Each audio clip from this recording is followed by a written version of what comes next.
Halfinen has proved again and again he'll stop at nothing to get to the bottom of the biggest secrets in showbiz. It's taken me to Medellin, Colombia, out of all places. We found a woman here who was linked to Prince, who's actually a cousin of the late Pablo Escobar, who was friends and apparently dated Prince. And she's giving us a lot of information on the whereabouts of Prince's will, where it possibly might be. There is a huge South American connection.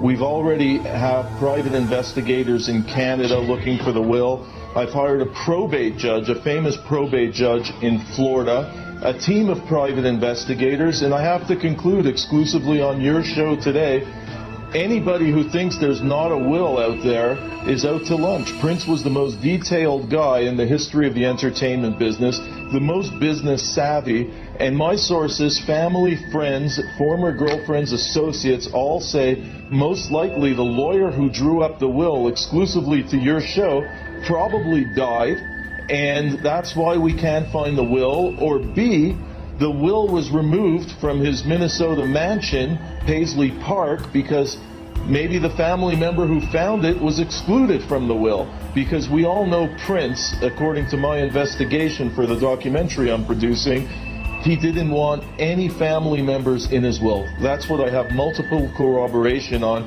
He wanted to leave the bulk to the Jehovah's Witness. He was a devout Jehovah's Witness, and to numerous children's charity. He was very passionate about children's rights, especially children who suffered from debilitating diseases, fatal diseases. He wanted to make a difference in the world. He had no intention, my sources say, of leaving a dime to family members. He became enablers like Michael Jackson. Prince had enablers around him, yes people around him. These people should have had him in a rehab center getting the proper help. They were not looking out for his best interest because they wanted to get paid handsomely. And Prince paid them hundreds of thousands of dollars to enable him. It's an American tragedy. Indeed it is. Ian, let me just jump back to the will question for a moment. What if you can't find a will? You've got these amazing teams scouring the planet looking for this will. What happens legally in the process if there can't be a will found?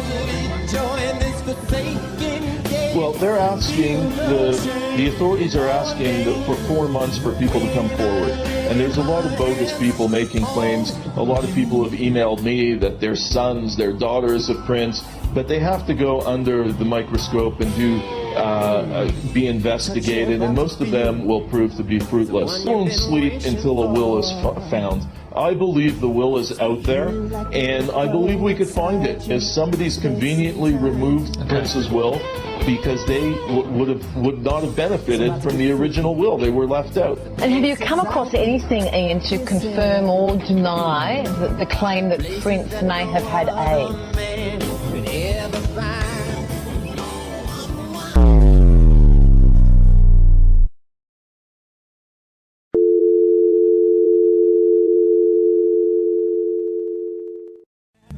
You know, look, Prince is the greatest superstar in music, the most talented, the most underrated guitarist we've ever seen. The guy was a monster guitar player. He was almost like Jimi Hendrix on guitar, Prince.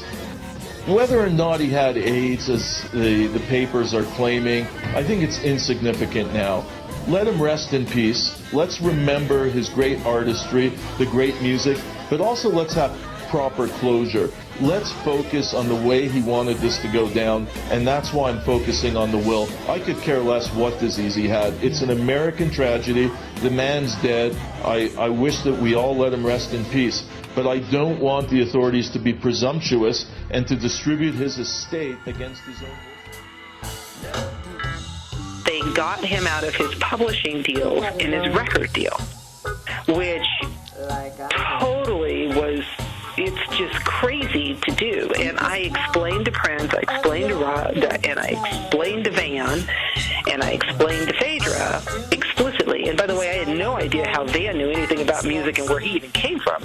So I explained it to all of them that, you know, collecting record royalties and particularly collecting publishing royalties from all over the world, you needed to have a publishing agreement, and that it was malpractice to let him get out of his deal with Universal without having a replacement deal in place. So they decided that collectively that they were going to collect these royalties through a publishing company that Prince owned. I saved it at the time, I may not have now, but then out of the clear blue sky, I get these registrations. You know, you have corporate registrations. I get these corporate registrations for new Prince entities for his publishing and his record royalties. And for some reason, they used my address, but the owner of all of these entities was Phaedra. And it really surprised me because, like, with my clients, I'm a member. You know, you have, I'm a manager. If you have an LLC, you have the actual owner who's the member, and then you have the manager, who's the person who manages all the affairs. So there's a separation between ownership and management. So on my clients' LLCs, I'm always the manager. 90% of the time, or if it's a corporation, I'm the chief executive officer. But I'm never the shareholder or the member.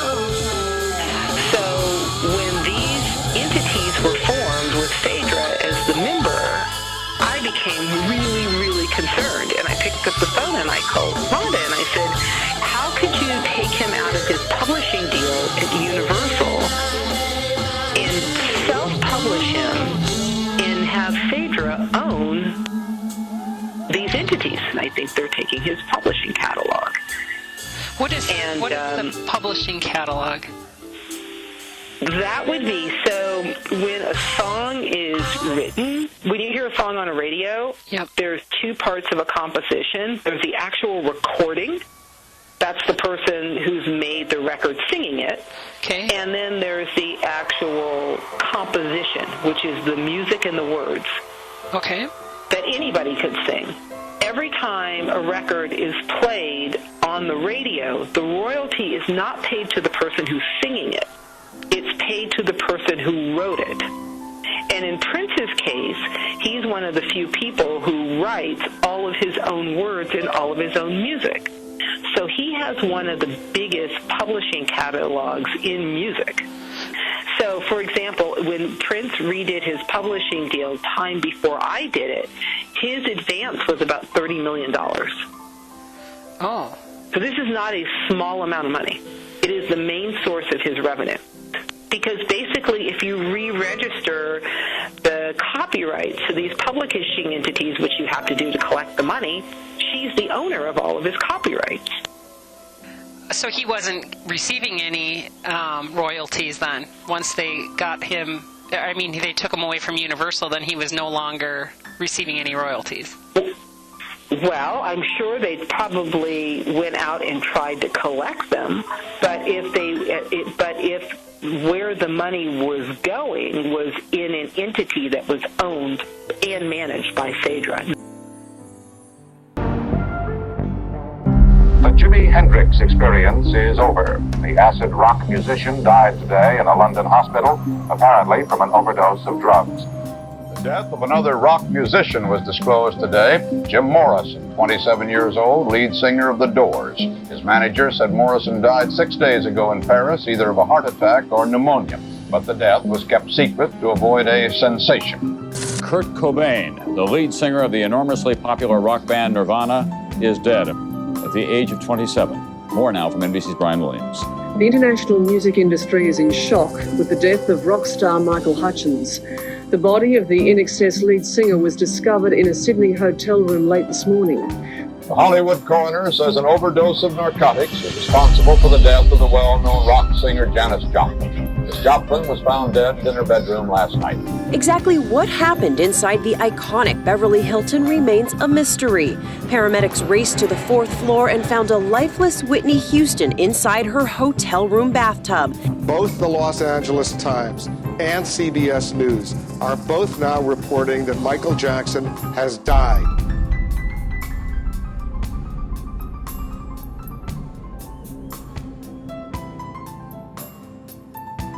I don't think many people at first glance would regard being a popular musician to be particularly deadly.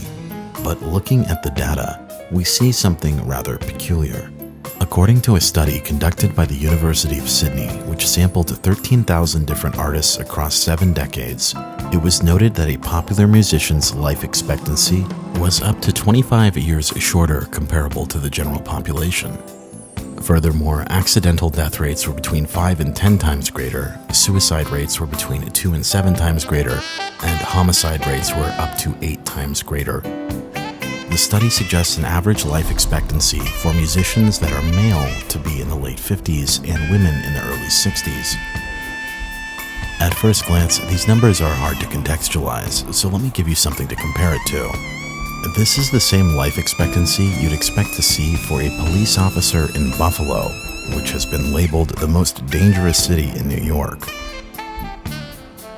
Or if we're talking about the 90s, a male musician has a shorter life expectancy than a coal miner in China in the 1980s.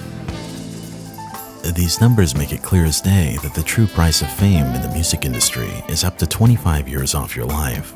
But that's not to say that fame is this deadly across the board.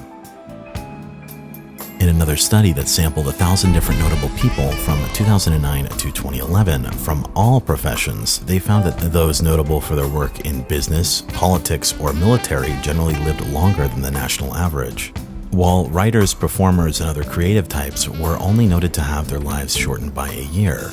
So what is going on with the music industry in particular?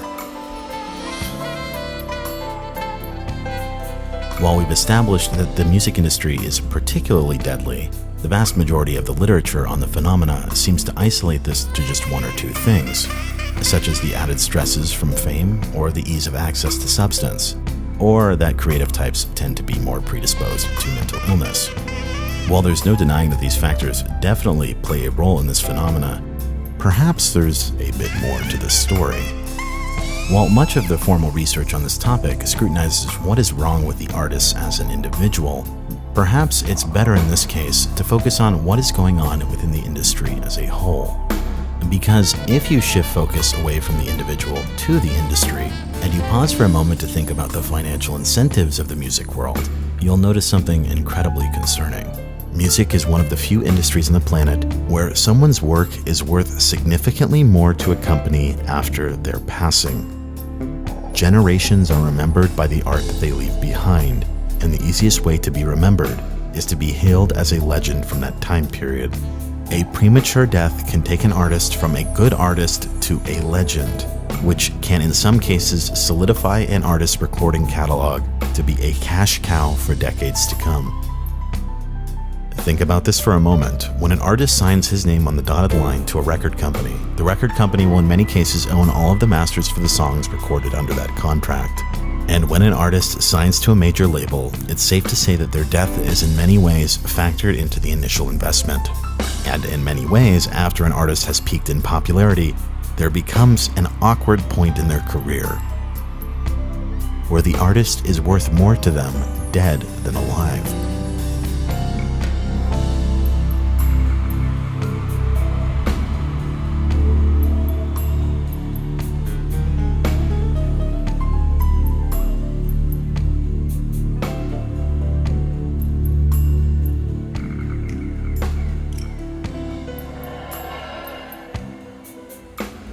At him due to the business that he did. Yeah.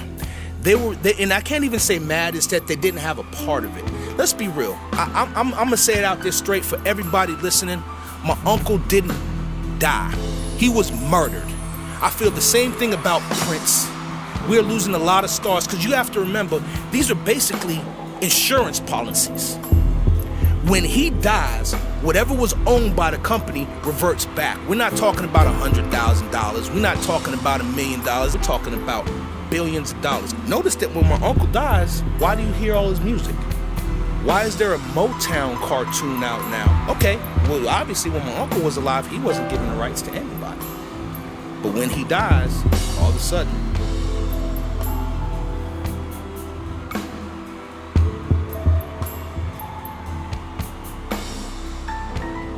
it's pretty incredible to me that all of us have kind of heard this anecdote about musicians dying at a young age, but every time this happens, nobody casts an ounce of skepticism about this kind of thing, or how much these people are worth dead.